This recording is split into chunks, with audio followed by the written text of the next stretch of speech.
Hi, and welcome to the show today.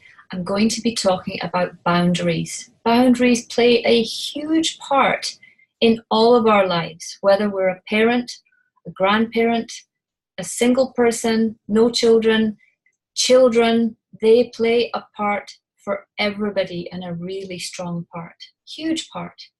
And for much of the time, many of us are not that good at setting boundaries.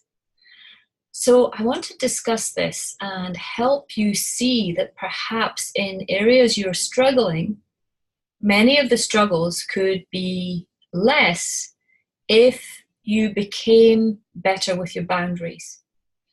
And it's a complicated subject to get your head around because some people see boundaries as being really rigid, set in stone, absolutely, there's no moving from them.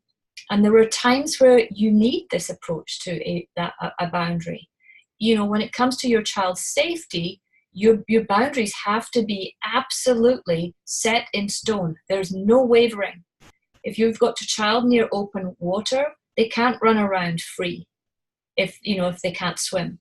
So the boundary has to be really strong. There are other times where the boundary needs to be there, but you might need to be flexible and move with it. So we have to be able to dance an intricate dance when we're setting boundaries. One between being super firm and being slightly flexible. And there's not one recipe for everything.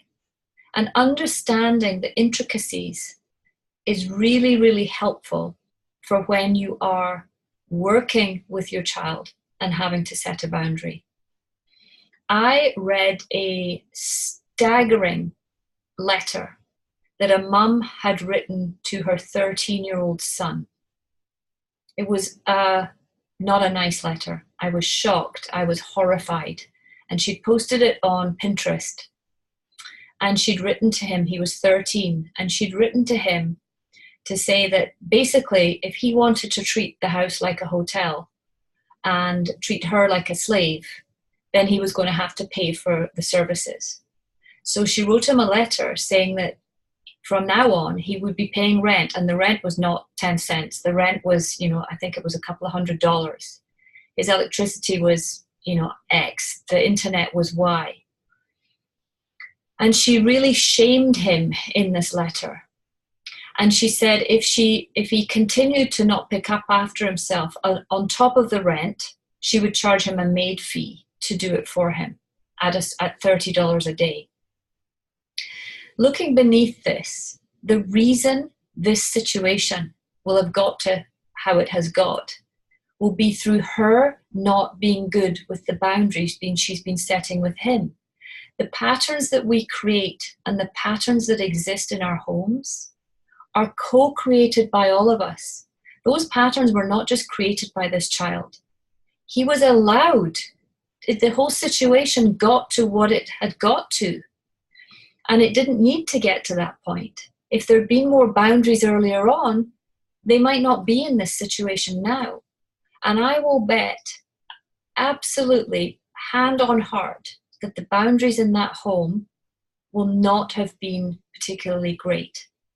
And with every single parent I work with, when they're struggling with something, and I ask them, I need you to be honest here, because when you're honest, you can be vulnerable, it takes courage, I have no judgment, but you need to be honest when you answer this question. How are you when it comes to setting boundaries? And 99.9% of the time, the bigger the struggle, the worse the boundaries. And by worse, I mean they're either non-existent or they're way too firm.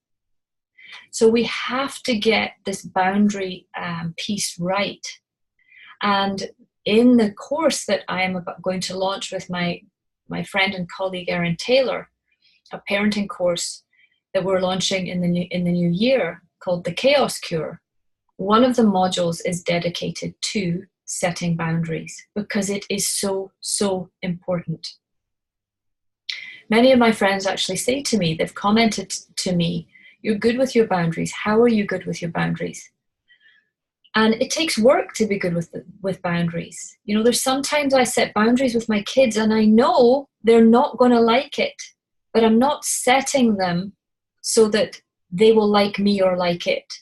I will set them if they need it, and I'll set them if I need it. And sometimes what you need, certainly for kids, what they need is not what they think they need. So setting boundaries on screen time, setting boundaries on bedtime. And I saw another video on the other day about a mum who is sleep training, helping parents sleep train their child. And again, it comes down to boundaries. She didn't actually mention this, but I believe it does. So when your infant wakes during the night, how good are you with your boundaries and setting your boundaries as to how you will meet that child's needs and how you will meet your own? And when it comes to getting an infant to sleep, you know it has to be a win-win for both. Are you going to create patterns that you don't want further down the line? Or are you going to create patterns now that you want to unfold as you move into the future with your child?